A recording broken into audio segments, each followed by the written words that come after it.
Episode 2. Aku bukan anaknya. Katie Puff. Aku lagi packing pakaian yang akan dibawa serta berbagai perlengkapan make up. Tak lupa, lipstik harus tetap dibawa karena wajahku sering pucat. Sambil bernyanyi aku memasukkan barang ke koper. Tiba-tiba saja sentuhan sebuah tangan di pundakku membuatku terkejut. "Ah, Mommy!" Ucapku manja dan dia tersenyum cantik sambil membelai puncak kepalaku. "Senang sekali. Kau mau pergi kemana?" Tanya Mommy melihat koper dan bajuku yang berserakan di atas ranjang. "Ini karena Angel, Mom. Dia ingin aku menemaninya untuk mencari hewan langka yang akan dibuat studi riset," ucapku sambil memasukkan baju ke dalam koper. "Kemana?" "Afrika." "What? Did your daddy knew it?" Tanyanya bingung dan sedikit shock. Aku sudah tahu akan seperti ini. Mommy selalu overprotected padaku.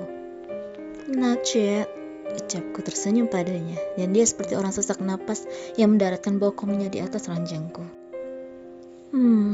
Katie, sepertinya dia tidak akan mengizinkanmu," ejeknya. Aku sangka dia mengatakan itu. Kupikir dia memohon atau marah padaku agar aku tidak jadi pergi. Aku mengeluarkan jurus andalanku. "Mommy, tolonglah aku," pintaku memalas sembari menggoyangkan lengannya, lalu merebahkan kepalaku di bahunya, menggusarkan hidungku juga di sana. "How long to go there?" tanyanya lagi. Aku rasa ada jalan positif yang bisa membuatku lolos dari izin Daddy. "A week, maybe." No, but finally just a week," ucapku mengingat-ingat omongan Angel yang ujung-ujungnya membuat aku seperti orang bodoh yang ingin memaksa kabur. "Listen to me," dia berkata menatap mataku dengan tatapan sendu. Apa yang ingin dia katakan? Apakah sesuatu yang ingin aku ketahui? "Ada apa, Mom?" tanyaku memastikan, dan akhirnya dia menggeleng pelan. Sepertinya dia ragu berucap. "Ah, tidak, Nak. Mommy hanya bingung mau berkata apa, karena kau akan pergi jauh sementara ini," ucapnya kemudian sambil menaikkan bahunya acuh. Naluriku berkata dia takut. Ada hal yang ingin dia ungkap tapi dia tidak punya nyali untuk mengungkap. "Baiklah, jika Mom bingung, biar aku saja." "Can I ask you something?" tanyaku yang membuatnya semakin tegang. Mommy terdiam seperti orang yang bersalah dan takut diinterogasi olehku tentang rahasia yang mungkin tak ingin dia katakan. "Ya, all you ask, so just ask," ucapnya pasrah dengan raut wajah was-was. "Sudah waktunya aku tahu, tapi kenapa kau bisu, Mom?" "Apa Mommy mencintai Daddy?" tanyaku. "Tentu, kalau tidak kalian pasti tidak ada," ucapnya tersenyum lega, seakan itu pertanyaan yang tak perlu berpikir panjang untuk dijawab. "Kalian, benarkah aku masuk dalam kata kalian? Ini gila jika aku pikirkan sendiri." "Benar juga ya. Dan apa Mami punya banyak mantan pacar?" tanyaku kembali, dan bola matanya mulai bermain. Lalu dia tersenyum canggung padaku. Ini hanya pertanyaan dasar, tapi dia segugup ini. "Why?" gumamnya, dan bertanya balik sambil tersenyum lega, seakan lepas dari hal berat yang akan mengguncang jiwanya. "Tenang, Mom. Tidak sekarang. Aku akan menunggu ketika kau tidak bisa menyela lagi." "Just want to know, didn't you?" tanyaku menuntut, dan dia tersenyum sangat manis, menutupi kepalsuan dalam otaknya dan mengalihkan pembicaraan. "Putriku sudah besar sampai menanyakan masalah tentang pacar. Mom dengan dedimu dijodohkan, jadi Mom belum sempat punya pacar. Kalau dedimu sih banyak," ucapnya sambil melai rambutku. "Kau berbohong, Mommy. Jika bukan pacar, apakah selingkuhan? Haruskah aku tanya langsung ke intinya? Karena aku sebenarnya tidak suka dia bohongi. Aku begini karena aku telah meneliti diriku sendiri, yang dalam kenyataannya aku terlahir kembar, tetapi aku dan Grace, saudara kembarku, memiliki sampel DNA yang berbeda.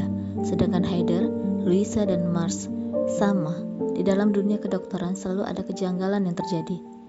Heteropaternal superfecundation. Hanya ini jawabannya." Pembicaraanku ini dengan Mami berakhir saat adikku Louisa datang meminta sesuatu padanya.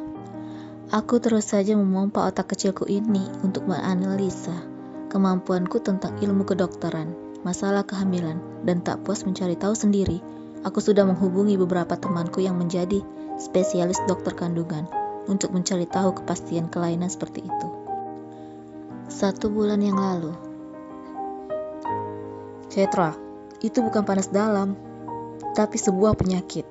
Kau seorang dokter, walaupun dokter hewan, tetapi setidaknya kau sangat tahu tentang penyakit leukemia. Merupakan salah satu kanker darah yang mematikan. Ucap salah seorang dokter senior yang meyakinkanku untuk segera berobat. Dokter, aku tahu itu, tapi ucapan itu terhenti sejenak, menahan sesak di dada. Ingin menceritakan semuanya, tapi aku malu jika ini adalah sebuah aib yang ditutup rapat. Dokter Ketra, penyakit itu akan semakin bertambah tingkatannya. Ada beberapa fase yang berkembang setiap menitnya. Sebaiknya Anda lakukan kemoterapi awal agar bisa menghambat perkembangannya. Saran dokter itu kembali dan aku hanya bisa menganggukkan kepala. Tetapi itu tidak menyembuhkan, bukan? Ucapku menerawang, karena memang hanya beberapa persen kesembuhan yang dialami pasien secara mukjizat dan sekitar 99% pasti meninggal. Usaha tidak akan mengkhianati hasil. Mungkin Tuhan akan memberi mukjizatnya jika Anda berusaha untuk sembuh. Ucap sang dokter memotivasi diriku. Jika aku ingin, maka aku akan lakukan, dok. Terima kasih, ucapku, dan akan pergi, namun dia mencegahku. Sumsum tulang belakang dari keluargamu setidaknya bisa menambah panjang umurmu.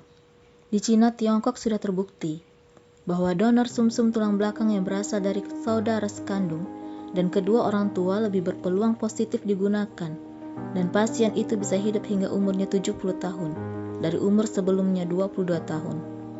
Bila seniorku ini, tapi lagi aku pesimis. Tapi akhirnya meninggal kan, dan aku juga tidak ingin saudaraku menahan sakit gara-gara aku. Proses pengambilan memang sakit, tapi akan segera pulih, dan juga hanya sekali tidak membahayakan si pendonor.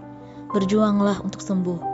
Tidak ada yang tidak mungkin jika kita berusaha, ucapnya, memotivasi diriku. Tapi aku semakin terpuruk. Apa yang bisa aku lakukan? Apa? Dan siapa saudaraku yang sedarah denganku? Aku merasa putus asa saat Dr. William memberikan hasil diagnosanya padaku saat itu. Aku merasa mimpi buruk di siang bolong. Kupikir, panas dalam biasa yang aku alami, tetapi tubuhku semakin lemah dan sengaja aku kuatkan. Wajahku yang selalu pucat tetap aku poles dengan blush on dan lipstik agar selalu cerah. Setauku, tidak ada riwayat dalam keluarga kami penyakit terkutuk itu. Tapi kenapa hingga padaku? Apa salahku? Ku coba mengambil sampel anggota keluarga secara diam-diam untuk pencocokan DNA, dan hasilnya sangat membuatku syok, karena hanya aku berbeda. Terakhir ku beranikan diri untuk mengambil sampel dari Daddy dan fix, aku bukan anaknya. Lalu siapa ayah kandungku?